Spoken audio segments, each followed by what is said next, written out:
G'day and welcome to another episode of Spectrum Uncensored. Today I have with me Hayley from Melbourne. Thank you for your time today. Thank you. Thank you for having me. No worries at all. Tell me a little bit about yourself, your diagnosis, and when you were diagnosed. So about me or my son first? Well, you can talk about your son first. Yep, that's Okay, fine. sure. So I think for me, my journey is probably pretty similar to many people, especially adults. And what happened was it started 3 years ago. I had my son Isaac, and he was, born. The pregnancy was fine.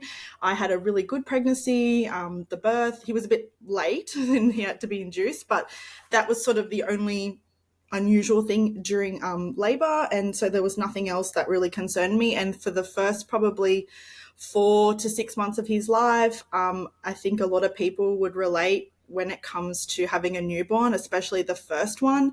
You don't really know what you're doing. And I had Isaac during COVID, so I never got placed into any mothers groups or anything like that, hadn't started because it was 2020. So that was all very fresh and new. Zoom hadn't even been sort of, created in that way at that time. So I was really running my own race in my own bubble without friends or family who all lived interstate or internationally.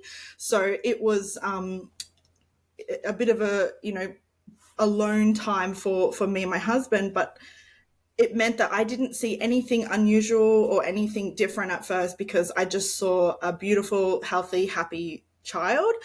And then it was sort of doing, the dangerous Dr. Googles where I would be constantly Googling things like walking on tippy toes or spinning objects.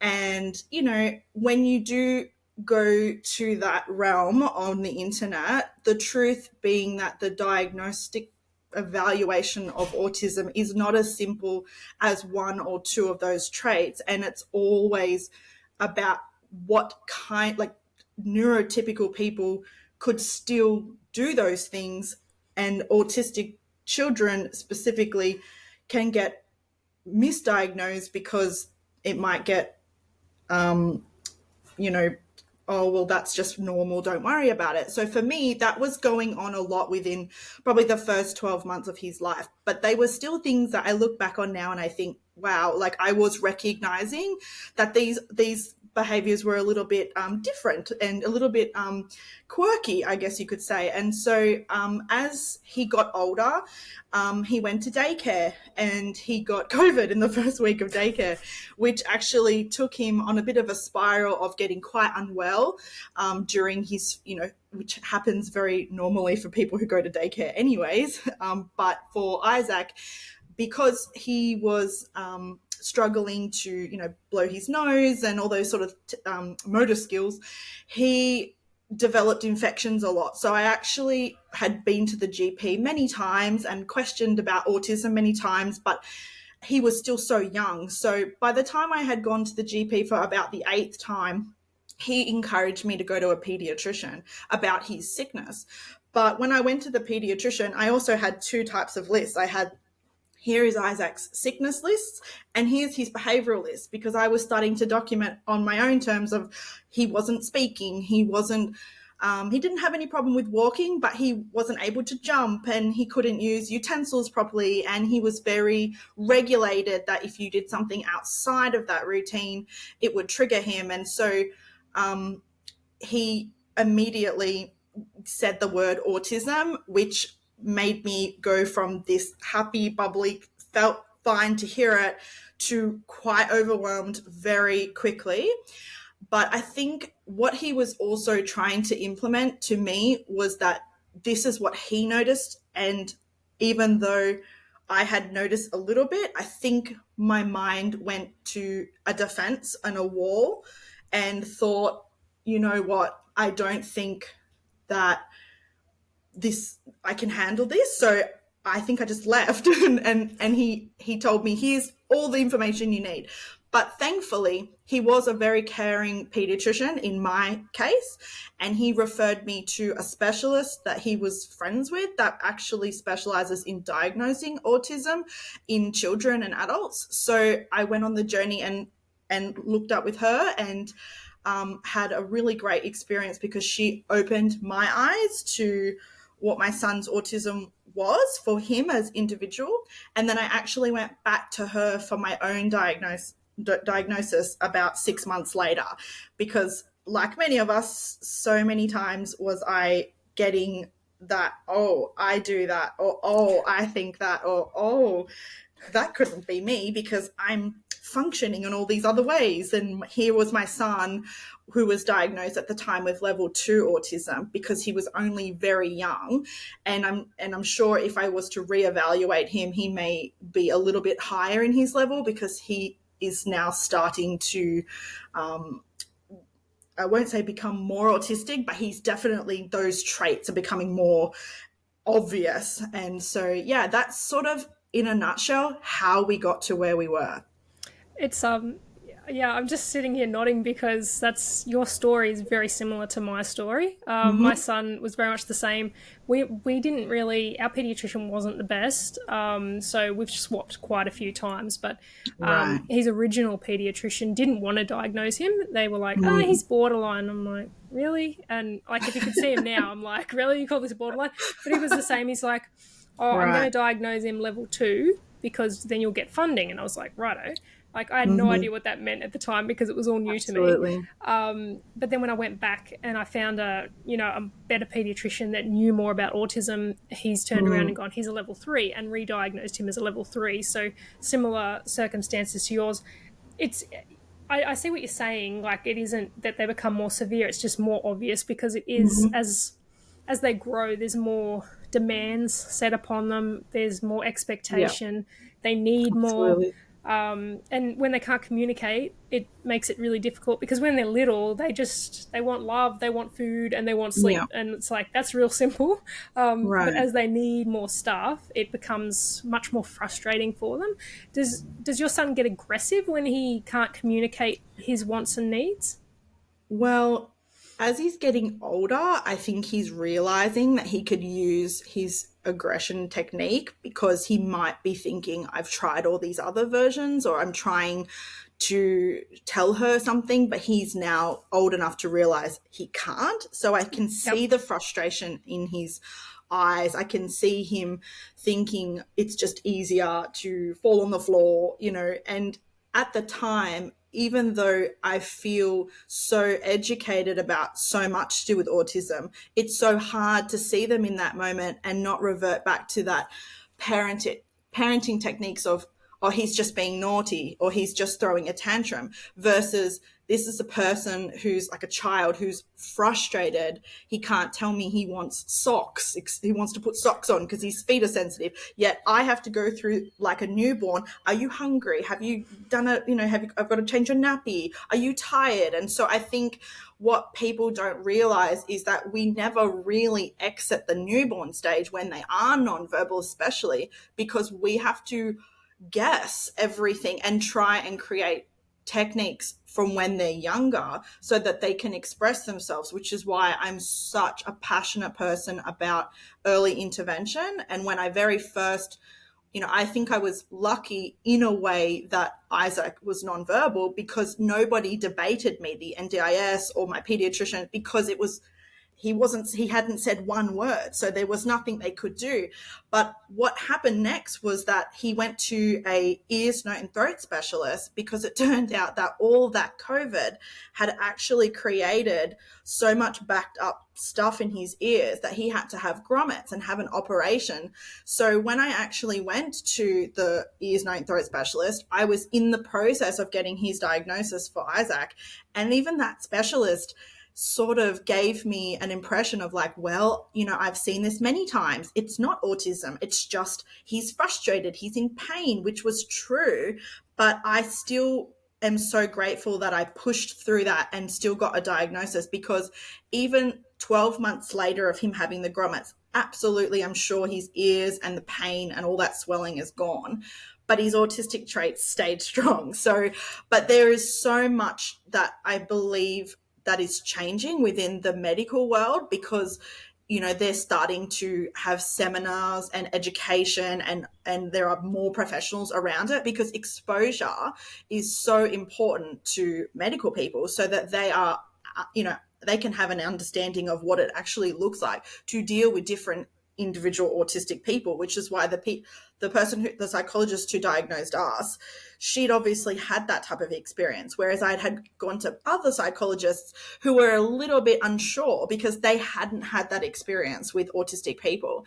And so when it comes to early intervention, when he had his grommets, I just thought that's why he couldn't talk. I knew he was autistic, but I really thought maybe that's why he couldn't talk. And now he has to take longer for his brain, because it was his middle and inner ear. So they are actual mechanisms that have, interrupted his brain from developing sounds. So when it comes to his nonverbal, it's really difficult for me because there's been so many challenges for Isaac on top of it. So I think it's always the uncertainty. But with the early intervention, I was very, very lucky that I got him into speech and occupational therapy and psychology all under the one center.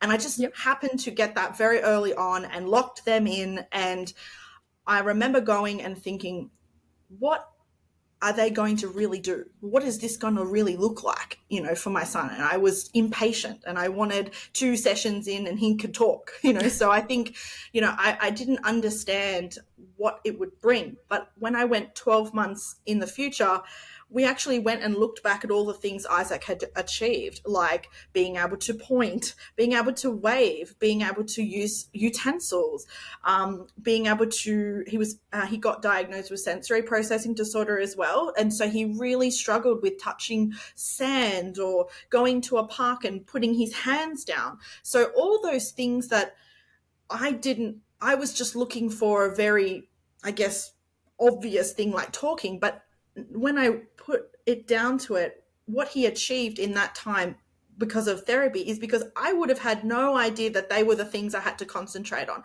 I probably would have tried to talk to him like Miss Rachel and get him to, imitate me and try to get him to talk, as opposed to how can I get him to communicate. So now he's going to be going back into speech therapy for this year, and I'm hoping that we can look at ways to help him communicate, because I do think that's where a lot of autistic individuals become frustrated and aggressive, because it would be like trying to speak a foreign language and getting nowhere and just getting frustrated and fed up. And, they're just more honest with it. They just tell you straight away that they've had it. They don't work through their emotions and hold it in and tell themselves it will be fine. They just go, why do I need to do that? 0 to 100, I'm not feeling good. And that's unfortunately all society see is the 0 to 100, and they don't understand the backstory.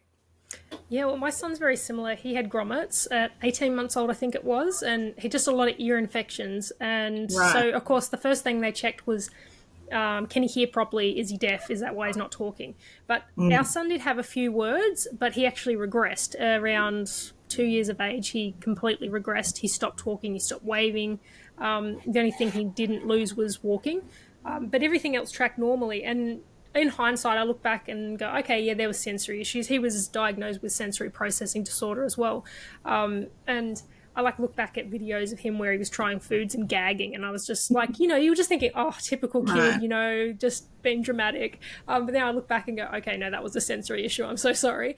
But but you made a good point. It is about communication, not necessarily about speaking. And my son, when he first started speech therapy, they used PECS, picture exchange communication system. So it was just like cartoon images on cards, and just basic stuff like he had to grab it and bring it over to go or for more or something like that. But he didn't really relate to those because they were cartoons. So it wasn't until he was maybe 5 that I all of a sudden went, hang on, what if I make them real images? And as soon as I made my own PEX cards with real images, it clicked, and he was so excited. He's like, that's exactly where I want to go. Like, that image is the photo of the place I want to go, and that food is exactly what I want. So it took a while. He can now communicate with cartoons, because it was kind of like we took a photo of the toilet, so he knew where the toilet was. Right. But eventually, we would stick the cartoon toilet and the real image together, and then Yeah. eventually take away the real image. And now he can use cartoon images. He has a device, an ASC. So Mm-hmm. it's kind of like an iPad, but it's a standalone.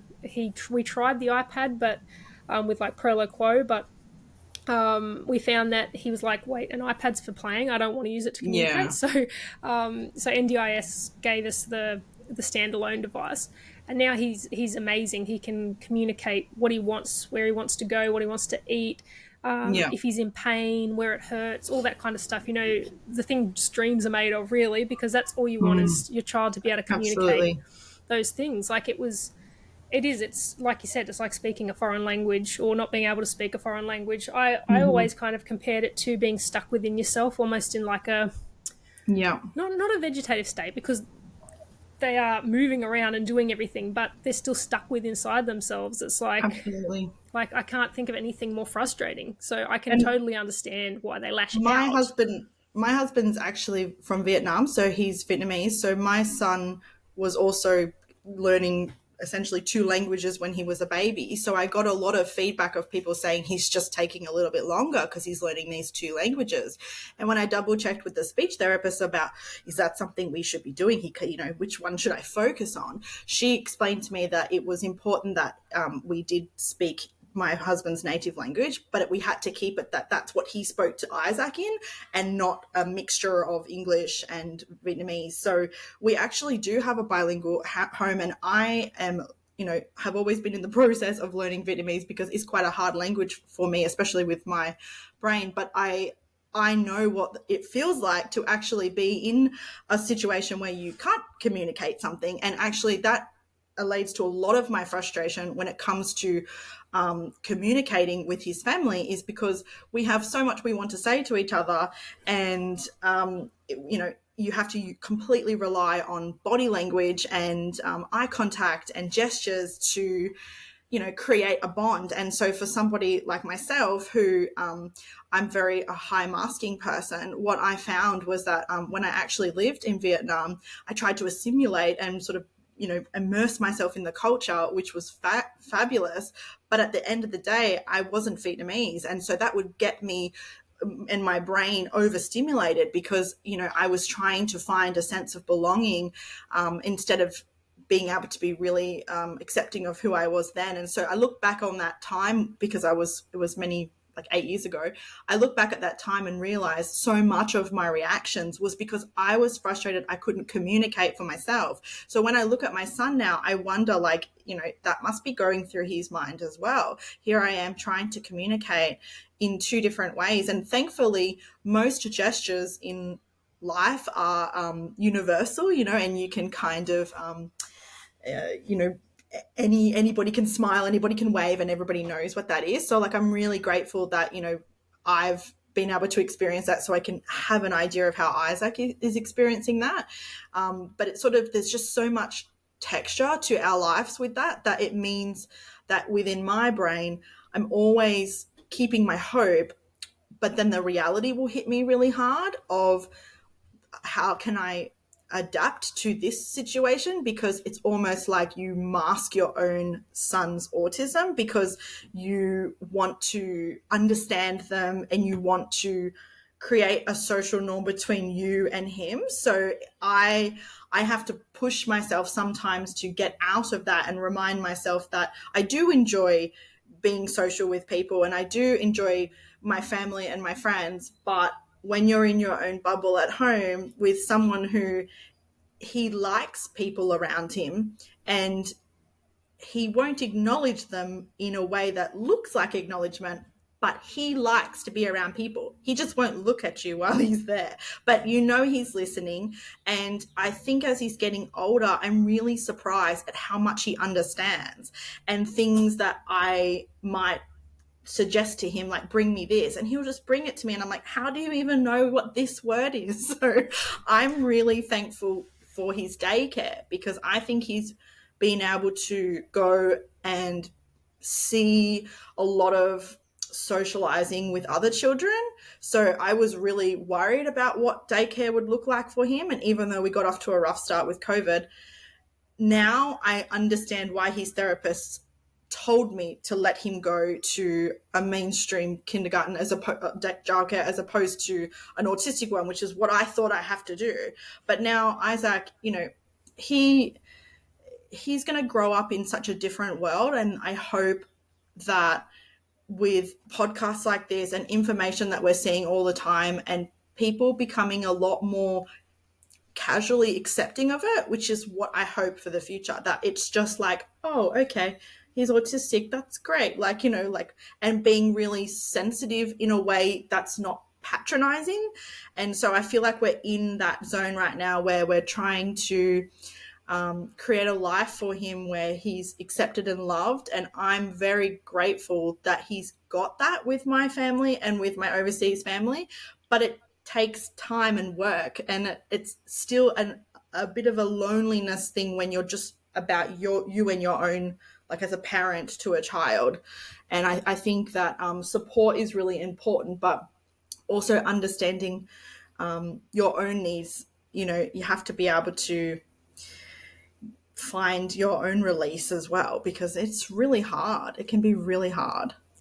Yeah, well, he's creating his own language as well, which you're having to learn, and he's like Yeah, kind of learning as he goes on how to to communicate his own language. And that's the absolutely. thing; every form of communication is valid, and I Yes. always get so frustrated when people are like, "Oh, he doesn't talk, so he just doesn't understand." It's like, no, Yeah. he understands exactly what you were saying. His receptive language is amazing. He Right. has ears; they work. He can hear you. Like, it's, he Yeah. just doesn't talk. But my son's the same. He loves playing around other children, but he won't like look at them or Mm-hmm. necessarily interact with them. Yeah. Even the other day at school, for the first time ever, a kid kicked him, and he just like got up and just walked away. He didn't even like react. So not So entertaining he's this. just like, what just happened? Okay, I'll just leave.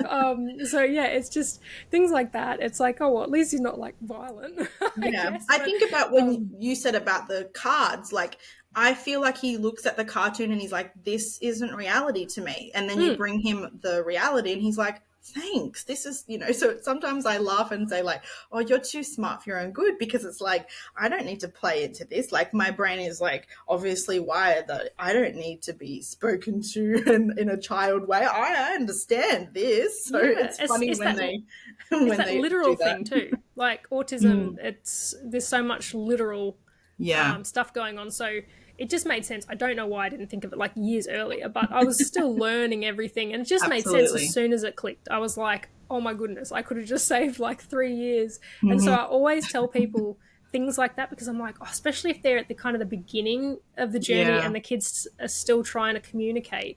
Mm. That could be all you need, is just to change the PEX cards into real photos. I mean, a Right. laminator is your best friend. Like just a printer and a laminator, just take Yeah. some photos, print them off, make them yourself. I stick my son's got like on our pantry. It doesn't look pretty, but it's just all the PEX cards are stuck on the pantry door with Velcro, so he can rip Hmm. them off and take them to me or whatever. But it's all real life images, and he can. It's pretty much a That's menu. Like he goes amazing. up and he'll just tap on it and be like, "I want that." Same with like on our bathroom door. There's "I want," and then there's a picture of the shower and a picture of the bath. So I'll say, "Do you want a Hmm. shower or a bath tonight?" And he'll go and he'll Yeah. tap on it and he'll choose. So just little things like that can make a Hmm. massive difference. And Yeah. when we have a nonverbal child, all we want is for them to speak and to hear their voice and to hear them say that they love us and to say our name and all that Right. kind of thing. But the ultimate goal is for them to communicate. My son Mm. tells me he loves me in sign language. So that is Right. still, it's still communicating. And Absolutely. he can use his talker. We call it a talker anyway. Hmm. So that's the hardest, I think, hurdle to get over for parents that have a nonverbal child, is Yeah. because you're so hell bent on wanting to hear Hmm. their voice and thinking Yeah. that if you don't hear it, it's like the end of the world. Right.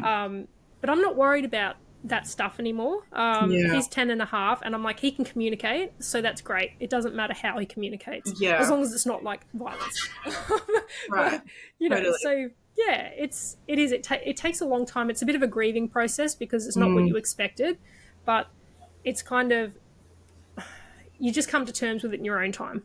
and Yeah, there's no that's like right. hard and fast And rule. it sounds like because you're like when you speak like this, I see the hope that even for someone like me, when he's 10, 8, 9, 10, that there is a time that you do get to process it. And I think that when I look back at 12 months ago, how different I was mentally as well, and how I felt about the diagnosis, because it's not like, not that I encourage Dr. Google, but most of the time, if anyone Googles anything, you'll get a pretty obvious like diagnostic, this is what it is, this is a treatment, whatever. And I think with autism there's so much into it, and everybody is so individual that you do, I remember watching TikToks of like, these were the 8 signs of the traits, and you would tick them off like, well, okay, yes, he has that one, but he doesn't have that one, and he has this one. So would he be autistic? Would he not be autistic? So I think that was the hardest part, was going through that motion. Once you get the diagnosis, it is a relief until you realize that you have to get to the next step, which you have to do by yourself, because there is no, come into this customer service and I will show you everything to do, because you actually can't even invent that, because everyone is so individual and somebody's needs for their child might be different to mine. So, I think when it comes to support and finding the right support, if you can get it, which I was lucky to get at the start, you you know it gives you so much more hope. But so much of it is still down to you as a parent. It's like 90% of it still comes down to how you raise them in your home, and I think, and how you make them feel about what the world would feel about them. And for me, when Isaac is being himself, he's happy, he's in his own world, but he's smiling and laughing and playing with his toys, and like nothing's bothering him, at that time. So, for me, he's just being him, and he's being unapologetically him. And when he's having a moment, I've learned that it's like you have to unlearn parenting. You have to unlearn all the styles that was drilled into you from your parents, your grandparents, and friends, because their rule books are totally irrelevant to my rule book. If I wanted to challenge, it's definitely, you have to have discipline in some way for your child to understand that in life things aren't going to work out. People will steal your toys, people will sit in your chair. Like, you have to learn how to deal with that frustration. But telling him he's not allowed to feel that, for a child who is working so much through those emotions. For example, when I was told we need to teach him happy, sad, I was shocked. I was like, is that something I have to teach them? Like, that was part of the learning for me. And so he might go to the fridge and want another bottle of milk or another strawberry or whatever it is he wanted. And he might have had too much, but the effort it went for him to tell me and take me and hand lead me and show me this is what I want. I'm not going to revert to, no, you don't get that strawberry today. I absolutely try to reward him for those efforts that I know are extra for him. So it's like, it's the parenting style is so unique, and I feel like there should be a parenting book for autism in a way, because you have to let the child lead so much in order for them to develop skills. If you just create a world where you're telling them what they should be doing, when it's sometimes so unnecessary, when they've got sensory issues, or they really don't want to eat that or try that, or that, how many adults, if you ask them to eat something that they didn't like, if you just force them to eat a mushroom or something, like, imagine the protests that people would have. Yet, of course you want to get them a healthy balance, but for me, with autism, it's all about calories. It's just getting the energy into him, and trying to create healthy habits around it. But also, he's a child and he's going to discover, chocolate or all those type of things, but letting him lead a lot of what it is, because it's about choices. I was told when he was many years ago that if you can give them those choices, like you said, would you like to have a bath? Would you like to have a shower? They really thrive in that. And I do that with like his cereal. Do you want this one or this one? It gives him more opportunity to communicate. And that is the goal that we're trying to have when they are nonverbal as well, that we absolutely want them to communicate. And I can see how validated he feels when he gets what he wants. Like he's just learned how to nod. He learned how to say no very quickly, but the Yes. nodding is very yes, and it's very, I love it because you can see he's really trying. And I find that when I look back at my journey with his own milestones, I've never been so excited to see a person jump than I was with my son. And I've never been so excited when I saw him nod for the first time. And so, while I absolutely yearn for words because that's just natural, you want that style of communication with them, I'm just trying to live in the moment of those little gestures and those little exciting things because that's a huge thing for him. And I want him to see I'm happy because when he sees I'm happy for that, he definitely mirrors me and my reaction. So if I want to be crumpy and cranky and yell and tell him he's doing the wrong thing, he's just going to mimic me, and he's never going to back down. It's not going to be I understand I'm in trouble or yes mom I won't do that because he's on a different level of communication. So you have to kind of revert all of the knowledge you have about being a parent and look at them and ask how can so I'm a lot more if he wants to become aggressive, I've been encouraged to say things like, we're going to use our nice hands. We don't want to make mummy sad. We want to be happy. I know you're sad. Like acknowledging it because he's trying to, he doesn't even understand what sad is. So then he's being sad. You have to show him this is being sad, but this can be happy and we're going to be calm. And whereas most reactions I would think people are going to go is from 0 to 100 themselves. And then for an autistic child, they're just going to mimic that, but 10 times stronger, and they got more energy. They could go for hours. So I could either have a yelling match for an hour or just try something different. And every time I try something different, it works. But it doesn't mean I don't revert back to those typical parenting styles that I've been raised with, where you just hope that you'll get through to them. It can be quite exhausting emotionally and physically because you're trying to unlearn a technique and then learn something by yourself. You've got no one else to sort of lean on. And how did you do that? So I think that's why the autism community is so important, because I follow a few of those Facebook groups.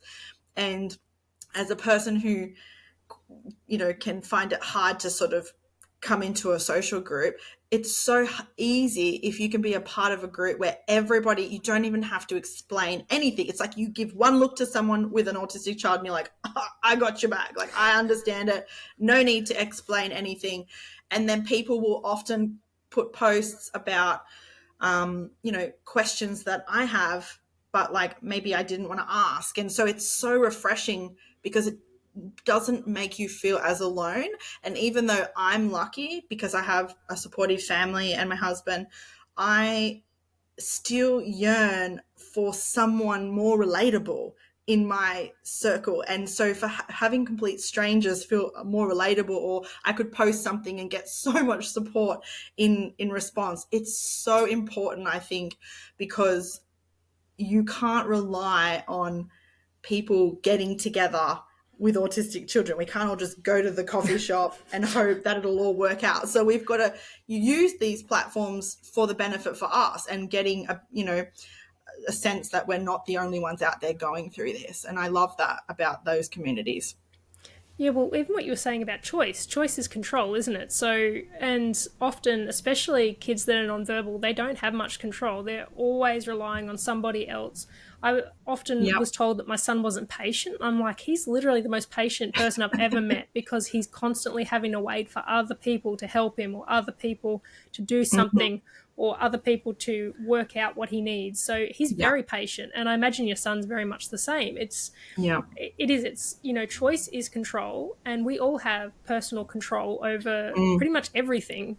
So to be a person that doesn't really have control of anything, it's the least we can do is give them choice so they can take back some Exactly. control, Yep. personally. But I mean, you were saying about other support groups. I was going to ask the question, what would you suggest, what kind of advice would you give people if they've got a child that's undiagnosed but you suspect, or even if they're the individual themselves, the parent, is suspecting that they might be an undiagnosed autistic or ADHD, or what kind of advice would you give, do you think? Yeah, I think the first thing I would give would be if you're battling with because with the diagnosis, it is a privilege to get diagnosed, and I absolutely acknowledge that because I paid out of pocket for my expenses before I even got approved for the NDIS because I was able to. And so I know that many people are struggling to find a doctor's appointment for their child to even get in. But what I would say is getting the diagnosis is absolutely vital if you want the support systems, but you can still create support systems first. You don't have to, it hasn't doesn't have to be totally reliable on those caretakers to assist. You can join Facebook groups where you can find people asking probably similar questions to what you're going through. You can contact Aspect, other autism spectrum disorder websites. I think it's knowledge is really powerful with autism, and I think the first thing that I wish I had was a little bit more of an idea of that it was going to be okay. I think when you go down the rabbit hole of autism, it can be very overwhelming. But just like any diagnosis that people get, there are communities where you will feel heard. So that's what I would suggest first. Then I would probably speak if they're going to school or the childcare about your concerns because those people are the ones looking after your children and are probably seeing those things too, but aren't quite sure if they have addressed it with you yet or not. And it could be something that you could start where there's a lot of support happening in schools now with on-site speeches and OTs and whatever, where they might be able to assist them in the classrooms or in the childcare. Because I think the more people that you start to rally, the better. Because even though, as an autistic myself and someone who wants to be quite in control, you actually have to let your guard down and let people help you and see their intention, even if what they do in the moment, like maybe a parent or a grandparent or whoever says the wrong thing, they are only doing what they know to do too. So I look at a lot of my friends and family as they're just trying to help me. And at first it can be overwhelming because you think you need to educate everyone, but you don't have time in your life to TED talk everybody. You just need to reassure them that at the end of the day, he has autism and his autism will reveal itself on its own time, and it takes other people who don't spend every day with them, who see what they think is normal, to realize, oh, that is a bit different or unusual. But I think it's the fear that they feel of, I see so much about people saying, how do you deal with that, but it's like, well, I'm not a superhero. I'm just a mum like anybody else who has to deal with anything that their children go through, whether they have normal children, neurotypical normal traits, or if you've got, even something as severe as cancer. Everybody has to go through something with their children. But when you're dealing with autism, there's so much stigma around it, and so many people are afraid to label your children. But I like to say a label, at the end of the day, it can get you the support. So don't be afraid to push for that. Finding a good GP and a pediatrician for me, I believe, was easy because I'm in a really good state in terms of, like, I had good healthcare for myself. So my son's GP was mine. And then, the pediatrician was part of a children's pediatrician center, and they had people who specialize in autism. So I think if you can just try to find, the right team, and don't be afraid that if someone says no, get a second opinion. Don't be afraid. Don't put, down pat that's it. That person said no, because autism can show itself in different ways, as I said, and sometimes you may go back to that exact same pediatrician 12 months later and he may absolutely agree with you. Yep, that's what I think. It's just they're only going to have their own knowledge and experience too. So I don't like to hold that against them either. They are only learning about what the spectrum is.